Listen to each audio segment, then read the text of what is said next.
Most cruisers look forward to sundowners and dolphins. But that's not all that cruising offers. Hi, I'm Carolyn Sherlock, and on this episode of the Boat Galley Podcast, I'll share some of the fun times we've had participating in local events. Now, today's episode of the Boat Galley Podcast is sponsored by Spotless Stainless, the safe, fast, and easy way to remove rust and protect your marine stainless steel. Brush it on, wait 30 minutes, and rinse off this environmentally friendly gel. No scrubbing. Brush on Spotless Stainless, remove rust. It's that simple. Use coupon code BG20 for an exclusive 20% discount on your order. SpotlessStainless.com. Make your stainless sparkle. One of the greatest pleasures Dave and I have had cruising is one that we didn't think of before we started: local events. We more or less thought about things like provisioning, having to work on the boat, planning passages and then making them, and even things like hiking, swimming, and snorkeling. Without really thinking about it, we figured that we'd glimpse local culture mostly through everyday things such as going to the grocery or perhaps eating out. What we discovered is that there are always a bunch of local events going on, and they're a great way to meet people, have fun, and usually learn a bit about the local culture. Yes, even when we've been in the U.S., which is our home country. One of the first local events that we ever did was go to a charro, which is a Mexican rodeo. One of the local businessmen announced it on the Cruisers Net, and we were surprised to find that we were the only cruisers who went. It was a huge local celebration, and we had a ball. Later, in La Paz, Mexico, we went to the Carnival parades, and they're timed right for sunset, so it is gorgeous. Now, in Baja, off-road racing is the sport. And two sons of the marina and boatyard that we used in La Paz just happened to race. We hitched rides to several of their races.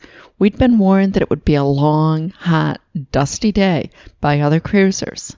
And it was. But it was an experience I will never have again. Back on the mainland side of Mexico one day, we suddenly found ourselves in the middle of a boat parade. We think it was part of the Blessing of the Fleet, but our Spanish isn't exactly perfect. Now, in El Salvador, all of the cruisers in the harbor were invited to a Mother's Day celebration at the local school. That was so much fun, and playing with the kids and stuff. And another time, as we were in the Bahamas, we were at Hatchet Bay for their mini homecoming. Dave got roped into the dance contest and won. Dave and I both raced sailboats for years before cruising, so we were excited to go to 2 Bahamian regattas. When the local organizers discovered that we were former racers, they set the weather mark right off our bow, and we got to see all of the action very close up. One guy's head would have hit our boat had he not sat up, seriously. I loved the t-shirt that was worn by the oldest skipper in the fleet and the winner of the distance race.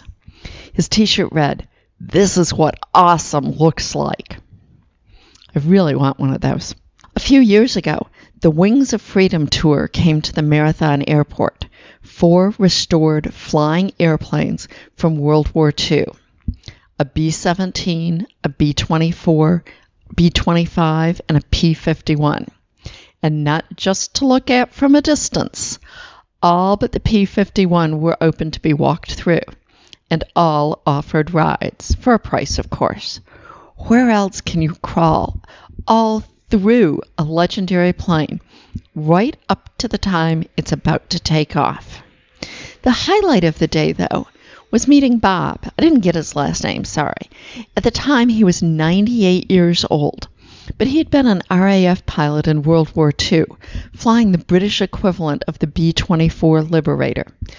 35 successful missions over Germany. Wow, a living legend. It's easy to get so wrapped up in boat projects and getting ready to go to the next place that we don't make time for things that are going on right under our noses. Had Dave not been a plane buff, I probably wouldn't have gone to Wings of Freedom, and I would have missed something really special. It reminded me that cruising isn't only about moving the boat and enjoying nature. It's about slowing down and making time to take part in the local community and what it offers. Thanks for listening to the Boat Galley podcast. Don't forget to tell your friends about it if you found it helpful.